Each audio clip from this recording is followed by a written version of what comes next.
시편 23편 1절에서 3절. 여호와는 나의 목자시니 내게 부족함이 없으리로다.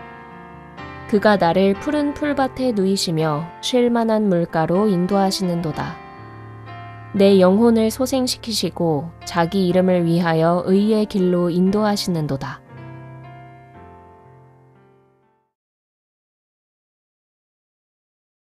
어떤 글을 읽어보니까요, 우리 대한민국 남자들, 특별히 이제 40, 50대 남자들의 사망률이 여성들에 비해서 무려 3배 정도나 높다고 합니다. 근데 대부분의 이유가 뭔가 하면 과로사. 참 우리 한국 사람들이 열심도 있지만 또 좀 지나치면 뭐 끝까지 하고 또 너무 열심히 하고 집착하는 경향도 있죠. 그래서 과로사, 이게 이제 원인이래요. 여러분, 많은 사람들이 무서워하는 암 같은 것도 따지고 보면 바로 이제 너무 지나친 과로, 이제 이게 원인인 경우가 참 많다고 그래요. 지금이야 이제 주 5일제가 많이 정착이 되지 않았습니까?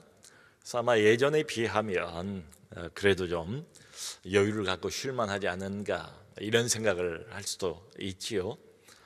그런데 또 한편으로 생각해 보면 다 그런 건 아닌 것 같아요. 지금도 어떤 분들은 여전히 새벽에 출근을 해서 밤에 이제 달 뜨면 그때 이제 집으로 돌아오는, 이렇게 직장 생활을 안 할 수가 없는 이런 분들도 여기저기 있어요. 참 직장을 다니면서 아이들 크는 모습도 잘 보지도 못하고 가족들 얼굴을 제대로 보고 밥 한 끼를 제대로 앉아서 마주 앉아서 따뜻한 마음을 서로 주고받으면서 밥을 먹는, 이런 게 쉽지 않은 사람들도 우리 주변에 얼마든지 있습니다. 그런 것 뿐입니까? 회사라는 데가 참 생존 경쟁이 얼마나 치열합니까? 그러니까 직장을 나가면 마음 편하게 하루 종일 거기서 그렇게 일을 할 수 있는 것도 아니잖아요. 치열한 생존 경제, 그리고 스트레스를 여기저기서 많이 받지요.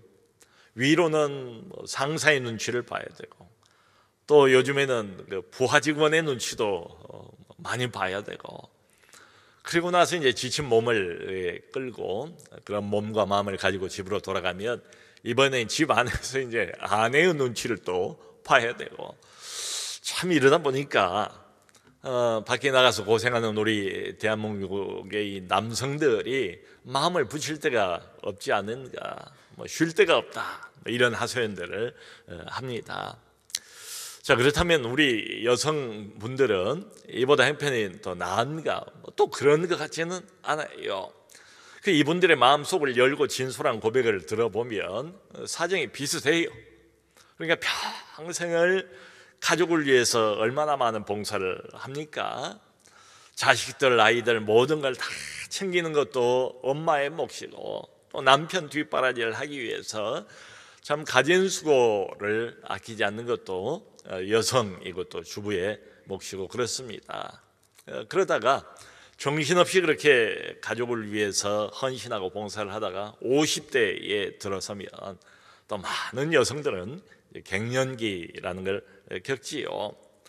갱년기를 겪으면서 일종의 어떤 정체성, 도대체 내가 누구냐, 내가 뭐냐, 그동안 엄마로서, 주부로서, 아내로서만 살아왔는데 이게 전부냐, 어떤 정체성의 위기를 겪는 경우도 있습니다. 참 열심히 아이들 클 때는 다른 정신이 없잖아요. 아이들에게 집중하면서 이제 키웠는데, 아이들이 이제 대학 들어가서 훌쩍 기숙사로 떠나버리고, 또 군대 가야 되니까 군대로 떠나버리고, 그리고 아이들이 이제 장성을 하면 또 가정을 떠나서 출가를 하지 않습니까? 자, 그러면 아이들만 바라보면서 지금까지 열심히 살아왔는데 갑자기 주변이 텅 빈 것 같고 허전해지는 이런 경우, 그렇다고 해서 또 남편이나 자식들이 자신의 수고를 그렇게 알아주고 감사하고 그러지도 않아요. 그러니까 여성들도 참 평생을 이렇게 봉사하고 가족들 위해서 헌신하고 수고를 했지만 남은 게 뭔가, 나이가 들어가면서 마음을 이렇게 붙일 때가 없다, 참 쉴 때가 없다, 이런 이야기들을 해요. 또 우리 현실이기도 하고 말이죠. 자, 그런데 오늘 시편 23편 요 내용 1절로부터 3절을 보면 어떻습니까? 방금 말씀드린 거 쉼이 없어요. 마음에 평안이 없어요. 만족도 없어요. 열심히는 살아온 것 같은데 진정한 쉼도 만족도 없는 많은 사람들, 그 그림이 완전히 반대되는 그림이 아닌가, 그런 생각이 들어요. 같은 시편을 읽는데도 20대 읽는 거 하고 30대 이제 가정을 꾸리고 아이들 낳아가지고 이걸 읽는 거 하고 또 한참 직장이나 사회에서 부지런히 이렇게 뛰어야 되는 이제 이런 어느 정도 업적도 이루고 말이지요. 이런 40대 읽는 거 하고 또 은퇴할 나이쯤 돼서 60대 이 시편을 읽는 거 하고 은퇴하고 난 뒤에 70대 80대 이 시편을 읽는 거하고 다 맛이 다를 것 같아요. 근데 이거 한 가지는 아주 분명해 보입니다. 매우 평화로운 참 목가적인 풍경 아닙니까? 그러니까 이 시편 그대로 이렇게 문자와 표현을 따라가 보면 여러분 눈앞에 어떤 광경이 펼쳐집니까?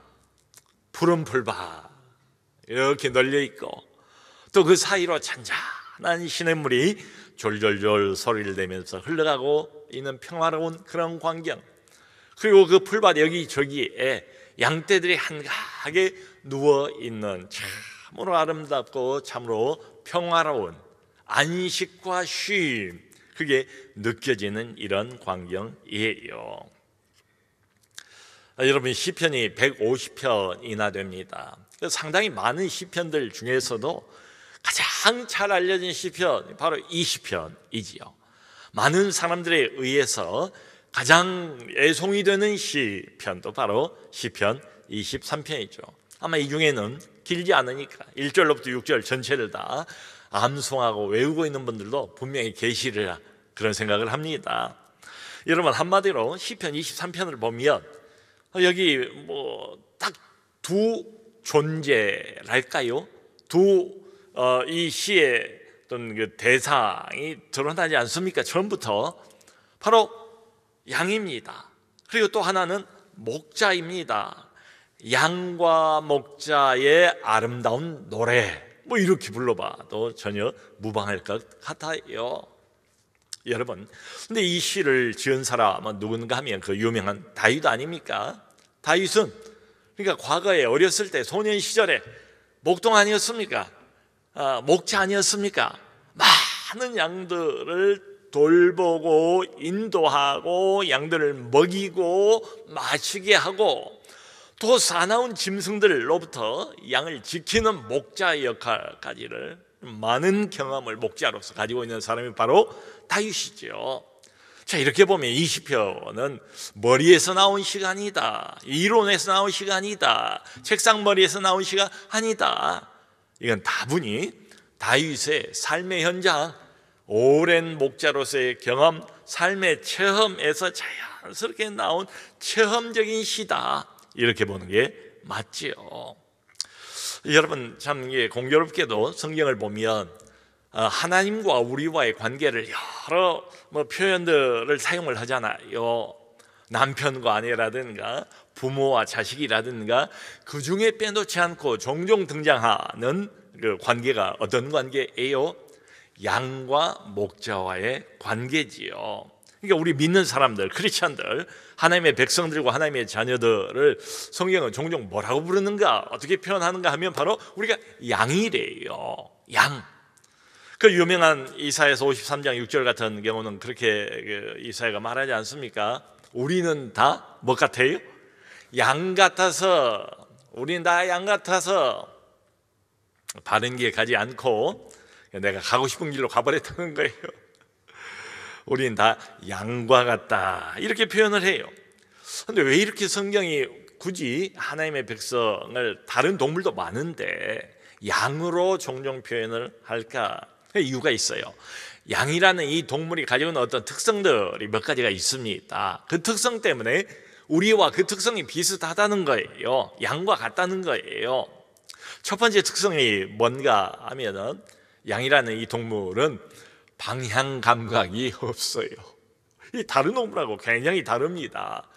양은 그러니까 길을 한번 잃어버리잖아요. 그러면 길을 못 찾아요. 방향 감각이 아예 없어요. 여러분, 대부분의 동물들은 훨씬 이 부분에서 탁월하지 않습니까? 인간보다 몇 배, 몇십 배, 때로는 몇백 배의 탁월한 감각을, 동물적인 감각을 대부분 동물들은 가지고 있어요. 그러니까 집을 나가도 길을 잃어버렸다 할지라도 다시 자기 집으로 대부분의 동물들은 다시 찾아 들어온단 말이에요. 그런 능력이 있어요. 근데 유독 양은 어떤가 하면, 길을 한번 잃어버리면 전혀 길을 찾지를 못해요. 계속 헤맵니다. 계속 방황합니다. 그러니까 이렇게 보면 양은 어떤 동물인가? 한마디로 방황하는 동물이다, 방황하는 존재다, 이런 뜻이지요. 또 여러분, 양의 다른 특징, 우리 다 아는 것처럼 보기는 이쁘고 참 귀엽고 그러지만 양은 굉장히 무력합니다. 힘이 없어요. 그 양을 한번 생각해 보세요. 참 순하게 생기지 않았습니까? 딱 잡아먹기 좋은 이런 동물처럼 보이지 않나요? 그래요.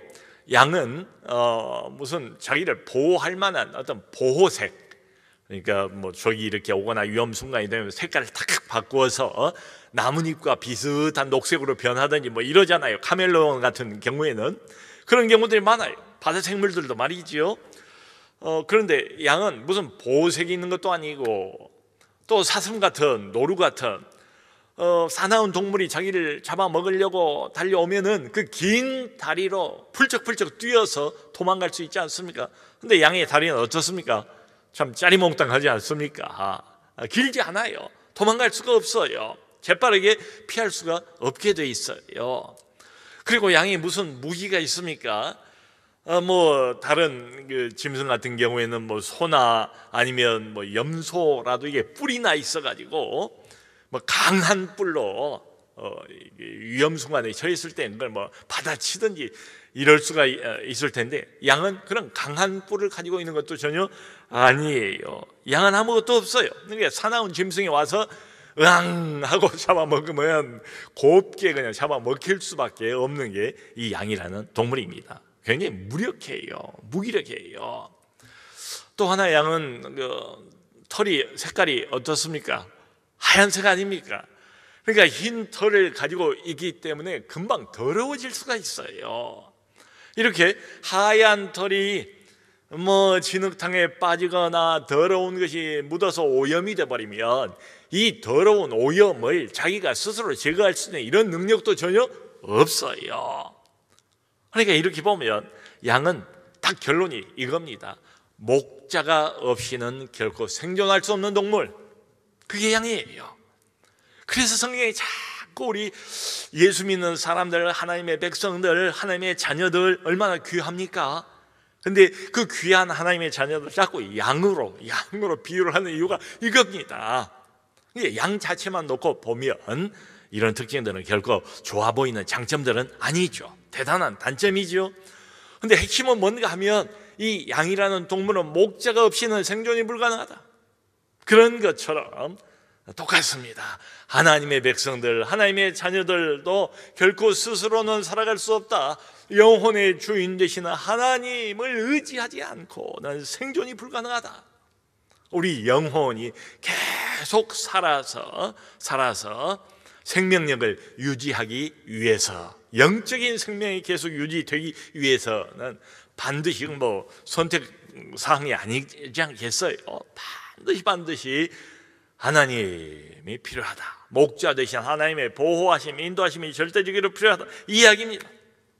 성도 여러분, 이 땅을 살아가고 있는 모든 인간들은 이제 이런 관점에서 이렇게 비춰보면 모두가 다 무거운 죄짐을 짊어지고 아주 무겁게 인생의 짐을 또 짊어지고, 그러니까 이중짐을 지는 셈이에요. 죄의 짐을 짊어지고 인생의 무거운 짐을 짊어지고 터벅터벅 광야 인생길을 너도 나도 다 걸어가고 있습니다. 그런데 대부분의 사람들은 인생의 의미가 무엇인지 깨닫지를 못해요. 열심히는 살아요. 아까 말씀드린 것처럼 우리 한국 남자들, 여자들, 우리 한국 사람들이 타고난 열심이 있잖아요. 우리 어떤 민족성 중에, DNA 중에 분명히 특별한 특징 하나가 있다면 그 열심일 겁니다. 열심일 거예요. 이번에 우리 한국 축구도 정말 최선을 다하고, 선수들은 그야말로 120분씩 2번을 뛰고 난 뒤에도 정말 이렇게 열심히 해보려고, 최선을 다해보려고 하는데 그 몸이 움직이지 않는 그 모습을 보면서 정말 안타깝더라고요. 선수들에게 뭐라고 할 건 아닌 것 같아요. 최선을 다 했어요. 그래서 타고난 열심입니다. 그러니까 우리 한국 사람들이 참 열심히 삽니다. 뭘 하든지. 근데 인생의 의미를 깨닫지를 못해서 자꾸 그 양처럼 방향 감각이 없는 거지요. 양처럼 자꾸 이렇게 방황을 합니다. 이건 누구나 그래요. 돈이 많은 사람도, 목회자의 눈으로 보면 방황하고 있고, 돈이 없는 사람도 방황하고 있고, 많이 배운 사람도 방황하고 있고, 많이 배우지 못한 사람도 방황하고 있고, 건강한 사람도 방황하고, 건강하지 못해서 누워있는 사람도 다 인생의 바른 방향을 잡지를 못해서 방황하고 있다. 그리고 예수를 모르고, 하나님을 모르고, 하나님과 떨어져 있고, 하나님과 관계가 끊어져 버린 많은 사람들은 죄로 인해서 그 영혼이 오염되어 있죠. 오염되어 있어요. 그리고 양처럼 그 오염, 더러워져 버린 자기 영혼, 이미 세상물로 완전히 새카맣게 휩싸여 버린 그 영혼을 자기 스스로는 결코 씻지를 못해요. 그래서 보면 너도 나도 다 이 안식이 없어요. 쉼이 없어요. 평화가 없어요.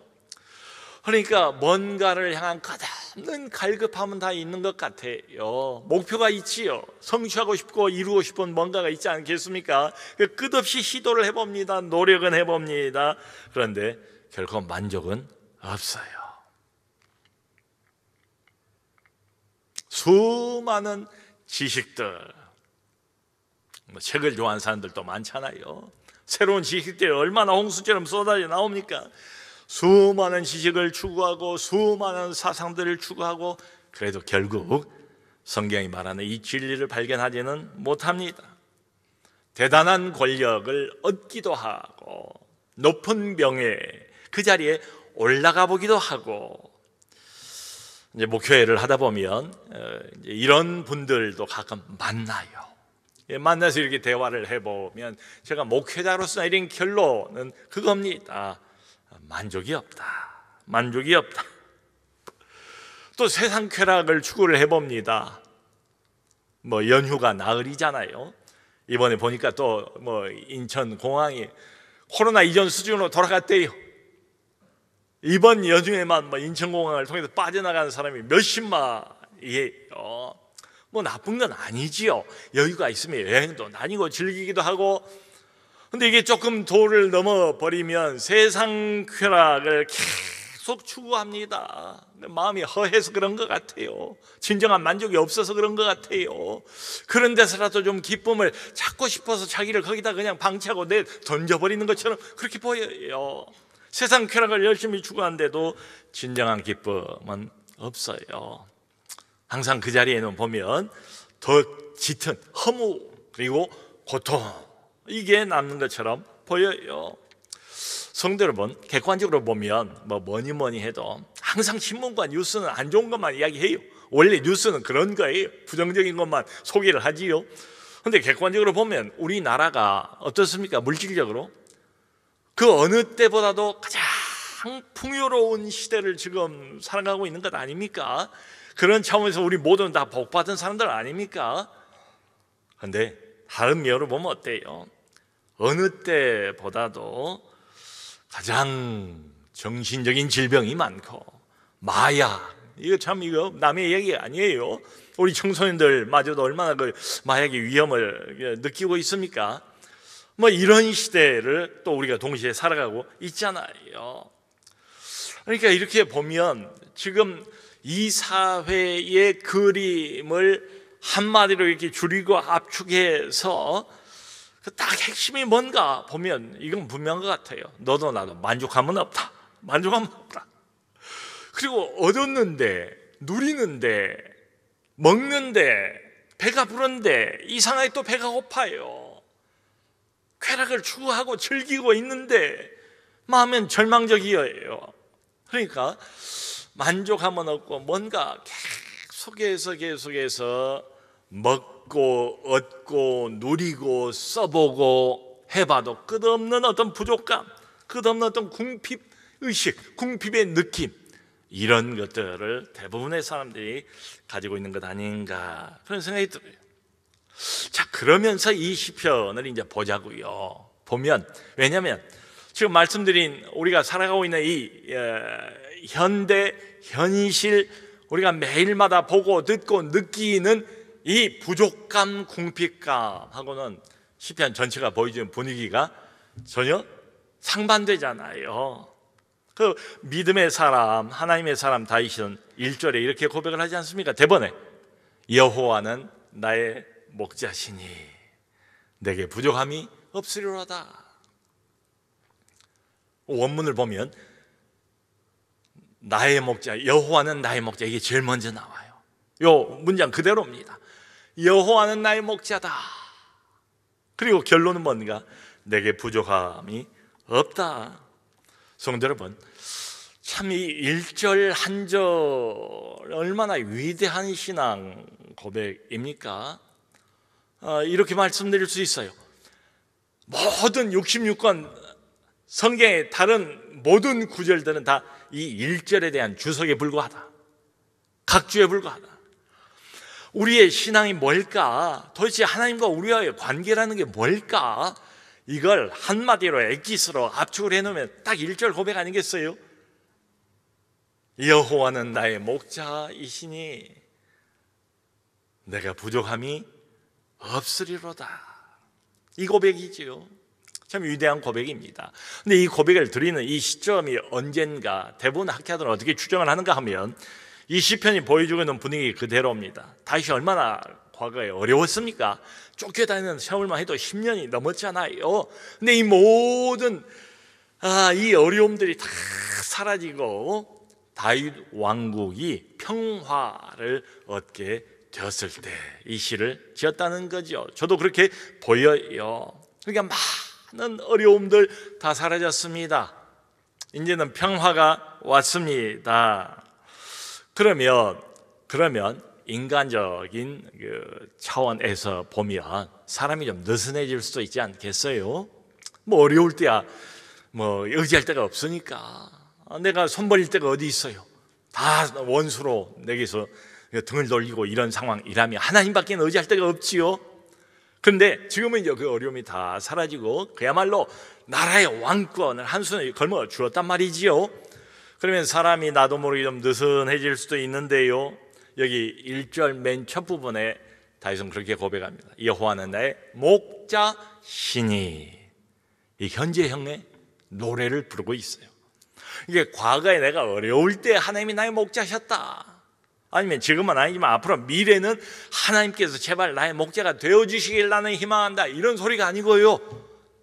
지금 현재형 여전히 하나님께서는 나의 목자이시다. 성도 여러분, 우리 이런 말 합니다. 신앙은 현재형이다. 하나님은 돌아가신 거 아니잖아요. 하나님은 지금은 안 계셨다가 미래에 반짝 나타나신 분이 아니잖아요. 하나님은 영원 무궁하시고 하나님의 일편단심으로 우리와 양과 목자의 관계를 맺고 그걸 유지해 가시지 않습니까? 하나님은 그러니까 늘 살아계시고 그 하나님은 우리의 목자시고 우리는 그분의 양이고, 신앙은 현재형이에요. 현재. 과거도 목자, 현재도 목자, 어려울 때도 목자, 지금처럼 평안할 때도 목자. 그러니까 비가 와도 목자, 바람이 불어도 목자, 내 인생의 찬란한 햇빛이 비칠 그때도 하나님은 여전히 나의 목자이시다. 아멘, 아멘, 아멘. 이걸 시편 121편 4절을 보면 다른 말로 이렇게 표현을 해요. 다른 시인이 이스라엘을 지키시는 자는 졸지도 아니하시고 주무시지도 아니하시리로다. 아멘, 아멘, 아멘. 여러분, 이스라엘, 우리가 영적인 이스라엘 아닙니까? 이스라엘, 하나님과 특별한 관계를 맺고 있는 하나님의 백성 아닙니까? 바로 우리 이야기 아닙니까? 우리를 하나님께서 어떻게 목자로서 우리 인생을 끌어가신다고요? 하나님은 졸지도 아니하시고 주무시지도 아니하시리로다. 우리는 하나님을 잊어버려요. 우리는 잠잘 때 하나님 생각 안 나잖아요. 막 바쁜 일 있을 때, 정말 즐거운 일 있을 때, 거기에 흠뻑 빠져 있을 때, 취해 있을 때 하나님 생각 못 하잖아요. 근데 우리 하나님은 우리가 잘 때도 하나님은 졸지도 아니하시고 주무시지도 아니하시고 계속 자기 백성들을 지키시고 끌어 나가신다, 이 말씀이지요. 성도 여러분, 바로 우리가 가지고 있는 이 고귀한 하나님이 주신 이 신앙, 그 신앙의 핵심이 뭔가 하면 바로 이것 아니겠습니까? 하나님 저분은 언제나 나의 목자가 되신다. 내 인생이 잘 나갈 때, 내가 다른 사람들의 박수갈채를 받을 때, 그때만이 아니고 내 인생이 절망적일 때, 사람들이 모두가 다 내게 등을 돌릴 때, 그야말로 하는 일마다 왜 그런지 안 되고 실패하는 것처럼 보일 때, 그때도 하나님은 여전히 내 목자가 되신다, 이런 고백이죠. 자, 그런데 이 질문을 반드시 던져봐야 됩니다. 과연 그런가? 그렇다면 이걸 내게 적용해서 실제로 하나님이 내 목자가 되시는가? 지금 나의 목자 되시는 게 맞는가? 여러분, 요 시편을 가만히 뜯어보면요, 그걸 판별해 볼 수 있는 판별식이 있어요. 그게 1절 뒷부분입니다. 자, 여호와는 나의 목자이시니, 요게 사실이기만 하면 그 뒤에 고백은 자연스럽게 자동적으로 따라붙게 되어 있습니다. 내게 부족함이 없으리로다, 요거예요. 자, 그러므로 바꿔서 한번 생각을 해봅시다. 내가 하나님께서 나의 목자 믿습니다. 하나님께서 내 인생의 주인 나 믿습니다. 고백은 그렇게 해요. 근데 실제로 살아가면서 항상 내가 뭔가 모르게 부족감을 늘 느껴요. 그러니까 물질과 소유가 없는 건 아니지만 좀 더 있어야 할 텐데 늘 물질의 어떤 부족감을 느낀다. 권력, 힘, 나는 이게 더 필요해. 권력에 대한 부족감, 명예, 다른 사람들의 인정, 인기, 거기에 대한 늘 목마름, 부족감, 궁핍감, 부족의식, 이런 게 있다면은 그건 뭘 말하는 게 있습니까? 그것은 거꾸로 생각을 해보면 실제로 하나님께서 내 목자가 되고 있지는 못하다라는 아주 명백한 반증이죠. 왜요? 다윗처럼 실제로 정말로 사실로, 이론이 아니고 생각이 아니고 고백에 그치는 것이 아니고 여호와 하나님께서 내 인생에, 내 영혼의 목자가 지금 되고 계시다면은 이 뒤에 고백이 자연스럽게 따라오기 때문에, 뒤에 고백이 사실이기 때문에 내게 부족함이 없으리로다. 근데 부족함이 자꾸 있단 말이에요. 자꾸 부족함, 그래서 생기는 불평, 불마 있다면 지금 당신은 실제로는 여호와를, 하나님을 목자로 삼고 있지 않습니다. 하나 아주 명백한 증거지요. 여러분, 그런 말을 합니다. 행복은 소유에 의해서가 아니라 관계에 의해서 결정이 된다. 믿습니까? 이 시편이 보여주는 메시지는 딱 그거 하나예요. 행복은 어디서 결정되는가? 적어도 믿는 사람 크리스찬들에게는 소유에 의해서 결정되는 게 아니라 관계, 목자와 양의 관계에 의해서 결정이 된다. 그러니까 보세요, 지난번에도 말씀드렸지만 사도 바울은 감옥 안에 있으면서도 찬송하고 기쁨으로 충만하고 내게는 모든 것이 있고 또 풍부하니라. 배부름과 배고픔과 풍부와 궁핍에서 일체의 비결을 배웠노라. 자족하고 있지 않습니까? 생각해 보세요. 머릿속으로 한번 상상해 보세요. 여기 2절에 나와 있는 이 그림, 푸른 풀밭, 쉴만한 물가, 배불리 먹은 양들이 그 옆에 다 이렇게 누워서 편안하게 쉬고 있는 이 광경, 참 얼마나 평화로운 광경입니까? 이게 말해주는 건 딱 하나밖에 없습니다. 진정한 만족은 어디 있는가? 진정한 만족은 언제 가능한가? 오직 하나님께서 진짜로 나의 목자 되실 때만 가능합니다. 아멘. 나의 모든 죄짐, 내 인생의 모든 이런저런 무거운 짐을 내가 어떻게 감당 못해요. 그런 능력 나 없습니다. 나 약합니다.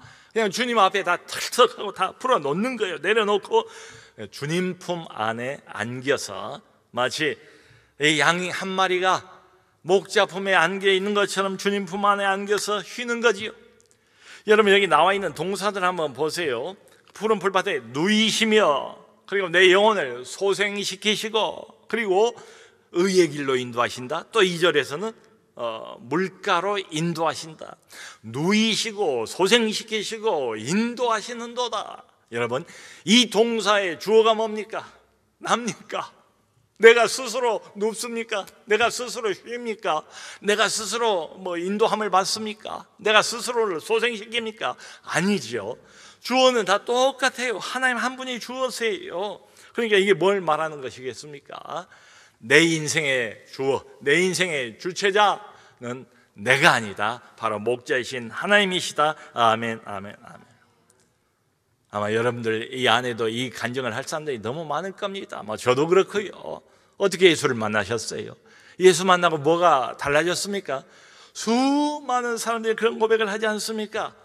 예수 그리스도를 만나고 난 다음에 환경이 바뀌고 뭐가 바뀌고 그러지는 않고 내가 바뀌었습니다. 그리스도 안에서, 하나님 안에서 진정한 쉼과 안식을 발견하게 되었습니다. 아멘. 하나님이 목자이시기 때문에 그런 평안, 그런 안식이 주어지는 거죠. 여러분, 마태복음 11장 28절 주님이 그 유명한 초청을 하지 않습니까? 수고하고 무거운 짐진 자들아, 다 내게로 오라. 내가 너희를 편히 쉬게 하리니. 아멘. 성도 여러분, 이게 바로 우리가 섬기고 있는 그분, 바로 목자입니다. 목자의 음성이에요. 지금도 여전히 오늘 밤도 우리의 유일한 목자, 우리에게 인생의 만족과 기쁨과 평안을 줄 수 있는 유일한 목자, 내게 필요한 모든 양의 필요를 아시고 채울 수 있는 유일한 목자가 이분이신 줄 압니다. 모쪼록 명절입니다. 주 안에서 안식을 하시고, 주 안에서 안식하시고, 그리고 만족함을 얻으시고 자주 갈 수 있는 이번 명절 될 수 있기를 주님의 이름으로 축원합니다.